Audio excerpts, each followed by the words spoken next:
有传销公司诈骗，讲开发出一种会当食的说文，骗人投资上千万。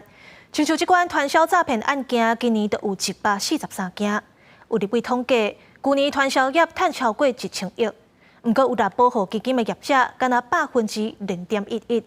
立委是呼吁公平会，就要详细调查，避免民众互违法的公司骗去。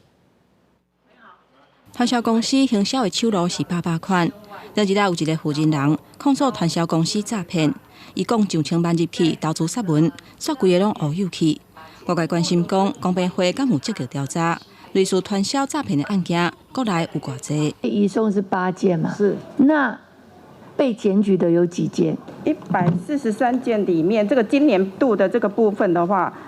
我们把它分民众检举的，还有本会主动立案的。民进党立委陈定辉指出，估是去年多zan厝传销营业额超过1054亿，营业额前5名的营养食品占上济，有加701亿。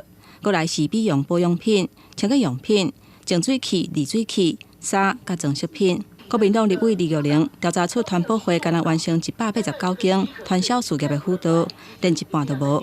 有来保护基金的传销商，敢若2373个人，占0.11%。报备制跟这个许可制，就是要我们公平会要有个态度，政府要拿出管理的机制。传销事业的这个行为呢，还有它根据法律应该践行的事项，我们确实如委员所说的，要积极去查核。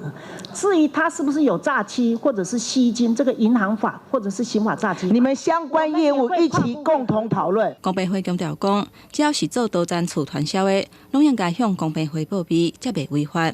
呼吁民众，若是发现可疑传销的手路，嘛会当甲公平会报备，避免去互骗大耳的人愈来愈多。记者综合报道。